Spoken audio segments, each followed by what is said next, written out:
नमस्कार दोस्तों। 3 दिसंबर 1971 शाम 5 बजे पाकिस्तानी एयरफोर्स के द्वारा इंडियन एयरफील्ड्स पर भारी बमबारी की जाती है। तभी prime minister Indira Gandhi radio के जरिए देश की जनता को मैसेज देती हैं और कहती हैं हमारे खिलाफ एक जंग छेड़ दी गई है। जय हिंद। आपसे मैं एक खतरे के समय बोल रही हूँ। कुछ ही घंटे पहले करीब 5:30 बजे शाम के 3 दिसंबर को पाकिस्तान ने हमारे ऊपर एक हमला किया। पाकिस्तानी हवाई जहाज़ों ने हमारे अमृतसर, पठानकोट, श्रीनगर, अवंतीपुर, उत्तरलाई, जोधपुर, अंबाला और आगरे के हवाई अड्डों पर बमबाजी की।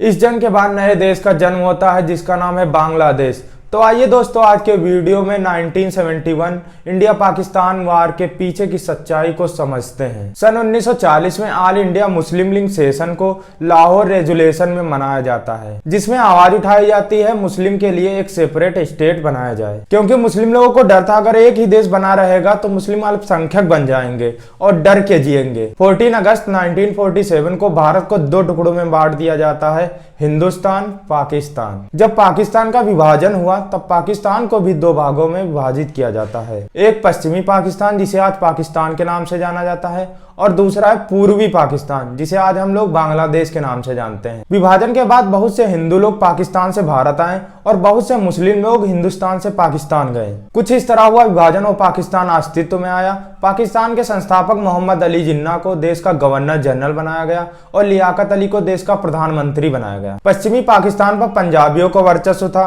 और यही वर्चस्व पश्चिमी पाकिस्तान के लोग पूर्वी पाकिस्तान पर जमाना चाहते थे। यहीं से शुरुआत होती है पूर्वी पाकिस्तान और पश्चिमी पाकिस्तान में पक्षपात की, जिनकी आपस में दूरी का अंतर 1600 किलोमीटर है। फिर आगे चलकर पूर्वी पाकिस्तान और पश्चिमी पाकिस्तान में पक्षपात होने लगता है, जिसमें सबसे बड़ा पक्षपात था भाषा को लेकर। जिन्ना और उनके एडवाइजर का कहना था उर्दू को राष्ट्रीय भाषा बनाया जाए और सभी लोग उर्दू में बात करेंगे और ये कंपलसरी है। वही पूर्वी पाकिस्तान में 85% बंगाली लोग थे और ये बंगाली भाषा जानते थे और उर्दू से अपरिचित थे। दूसरा सबसे बड़ा पक्षपात था बजट को लेकर। 75% बजट पश्चिमी पाकिस्तान को दिया जाता था, जबकि इनकम के ज्यादा सोर्सेस पूर्वी पाकिस्तान से आते थे। इसके बाद पूर्वी पाकिस्तान को पश्चिमी पाकिस्तान के शासन का सामना करना पड़ता है, जिसमें बंगालियों को यह महसूस कराया जाने लगा था कि वो यहाँ रहने वाले दूसरे दर्जे के नागरिक हैं। सन 1970 में चुनाव होते हैं और आवामी लीग पार्टी के नेता शेख मुजीबुर रहमान पूर्वी बंगालियों के सपोर्ट से चुनाव जीत जाते हैं, किंतु उस समय याहया खान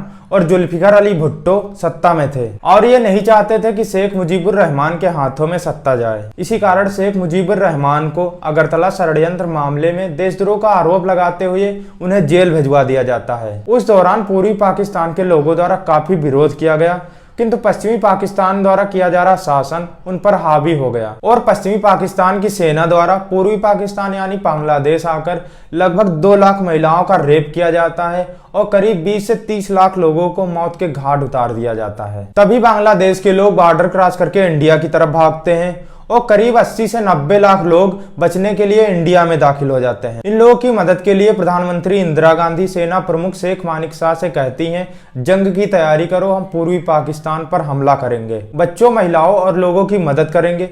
लेकिन सेना प्रमुख शेख मानेकशॉ मना कर देते हैं और रिज्वाइन देने के लिए कहते हैं, क्योंकि इतने कम समय में ये कर पाना बहुत मुश्किल था। लेकिन प्राइम मिनिस्टर इंदिरा गांधी उन पर आत्मविश्वास बनाए रखती हैं और कहती हैं तैयारी जारी रखो, हम पूरी तैयारी के साथ पूर्वी पाकिस्तान पर हमला करेंगे। 3 दिसंबर 1971 को पाकिस्तान इंडियन एयरफील्ड्स पर बम फोड़कर गलती कर देता है। जंग की तैयारी चल ही रही थी, अब पाकिस्तान ने और आसान बना दिया। अब जो कि इंडिया के पास अच्छा मौका था पश्चिमी पाकिस्तान से मुकाबला करने का और पूर्वी पाकिस्तान पर हमला करने का। अब तो दूसरे देश दबाव भी नहीं बना पाएंगे कि भाई आपने पहले हमला किया है और गलती आपकी है। उधर पश्चिमी पाकिस्तान के ब्रिगेडियर तारिक मीर 2800 सैनिकों के साथ बॉर्डर क्रॉस करके इंडिया पर हमला कर देते हैं। उनके पास शक्तिशाली टैंक हैं, रॉकेट लॉन्चर हैं और ऑटोमेटिक वेपन्स हैं। उस समय पश्चिमी पाकिस्तान बॉर्डर की कमाल संभाले हुए हैं इंडिया के मेजर कुलदीप सिंह, जिनके साथ 120 सैनिक हैं और रात का समय है।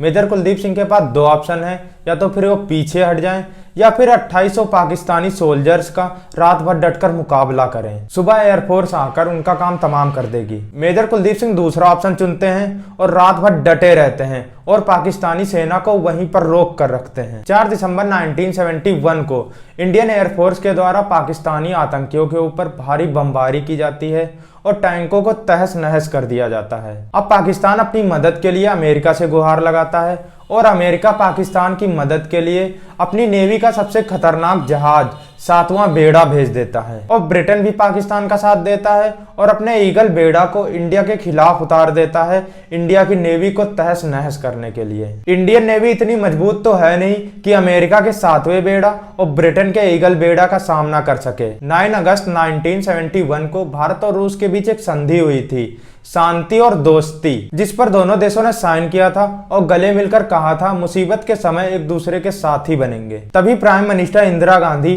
अपने दोस्त रूस को याद करती हैं और रूस इंडिया की मदद के लिए रशियन नेवी का सबसे खतरनाक 40वां बेड़ा भेज देता है और कहता है इंडिया पर हमला मतलब रूस पर हमला हुआ है, और रूस अपनी सारी पनडुब्बियों को पानी के ऊपर कर देता है ताकि अमेरिका और ब्रिटेन इस खौफ को देख सके कि इंडिया कमजोर नहीं है। ये खौफ देखकर अमेरिका और ब्रिटेन अपने सारे जहाजों को पीछे मोड़ लेते हैं और वापस लौट जाते हैं।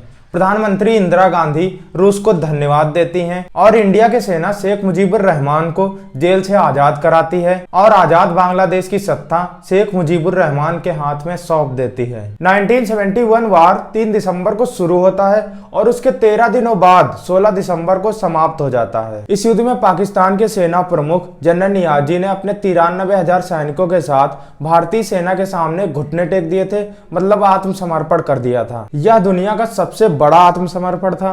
दुनिया में आज तक कहीं भी कभी भी इतना बड़ा आत्मसमर्पण नहीं हुआ है। आज बांग्लादेश की प्रधानमंत्री शेख हसीना जी हैं, जो कि मुजीबुर रहमान की बेटी हैं। इतनी पावरफुल है हमारे देश की सेना, जिस पर हमें गर्व है। एक वीडियो हमने और बनाया है कारगिल वार का, अगर आप लोगों को देखना है तो देख सकते। उम्मीद करता हूँ वीडियो इन्फॉर्मेटिव लगा होगा। अगर इन्फॉर्मेटिव लगा हो तो लाइक करना, कमेंट करना और चैनल को सब्सक्राइब कर देना। बहुत बहुत धन्यवाद। मिलते हैं अगले वीडियो में।